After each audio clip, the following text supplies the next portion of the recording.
Chandrayaan 3 mission इस समय अपने अंतिम पड़ाव पर है और वैज्ञानिक दिन रात चांद पर रिसर्च करने में जुटे हुए हैं। खोजबीन के इस काम में वैज्ञानिकों की मदद हमारे चंद्रयान 3 का विक्रम लैंडर और प्रज्ञान रोवर कर रहे हैं, क्योंकि इन्हें इसी काम को करने के लिए चांद के दक्षिणी ध्रुव पर भेजा गया है। हालांकि ये दोनों अपने अपने कामों में पूरी तरह से माहिर हैं, लेकिन चांद की ये दुनिया इतने रहस्यों से भरी हुई है कि हर रोज इन्हें एक नई मुसीबत व एक नई चुनौती का सामना करना पड़ रहा है। और ऐसी ही एक चुनौती अभी अभी प्रज्ञान रोवर के सामने आई, जब ये चांद पर खोजबीन करने के लिए एक लंबे रूट पर निकला हुआ था कि सामने अचानक से एक बड़ा क्रैटर यानी गड्ढा आ गया, जिसके वहां होने की उम्मीद इसरो वैज्ञानिकों को भी नहीं थी। अब इस गड्ढे को प्रज्ञान रोवर ने किस तरह पार किया, इसके अंदर ऐसा क्या था कि वैज्ञानिकों द्वारा रोवर को एक नई कमांड देनी पड़ी, और प्रज्ञान रोवर ने चांद पर वो कौन सी बड़ी खोज की है जिसकी चर्चा पूरी दुनिया में हो रही है। प्रज्ञान रोवर के सामने यह गड्ढा कैसे आया और इस बाधा को किस तरह पार किया गया। प्रज्ञान रोवर एक फुल्ली रोबोटिक रोवर है, जिसके पीछे की तरफ 2 कैमरे लगाए गए हैं, जिन्हें हम रोवर की 2 आंखें मान सकते हैं। आपको बता दें कि इन्हीं 2 आंखों की बदौलत ये अपने सामने के एक बड़े गड्ढे को डिटेक्ट कर पाया। लेकिन इसके बाद क्या हुआ? चंद्रयान 3 मिशन में चांद पर एक नए तत्व की खोज कर ली गई है, जिसका नाम सल्फर है। पर लीब्स नाम का ये टूल काम कैसे करता है और इसने ये खोज किस तरह से की है, चलिए इसके बारे में थोड़ा डिटेल में समझते हैं। असल में लिब्स एक ऐसा उपकरण है जो ऑब्जेक्ट पर बहुत ज्यादा पावर वाली लेजर फायर करता है।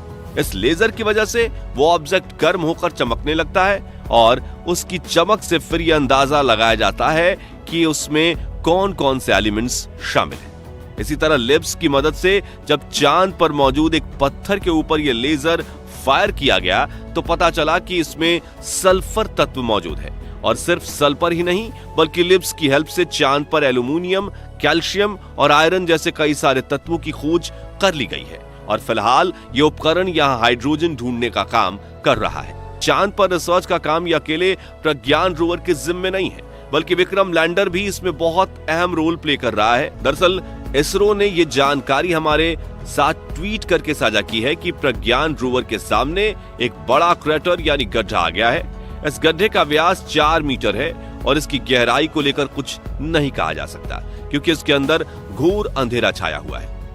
इस ट्वीट के साथ 2 फोटो भी शेयर किए गए हैं, जिसमें से एक के अंदर यह गड्ढा साफ साफ नजर आ रहा है और दूसरे फोटो पर अगर आप नजर डालेंगे तो उसमें आपको सपाट मैदान पर प्रज्ञान रोवर के पहियों के निशान बने हुए नजर आएंगे।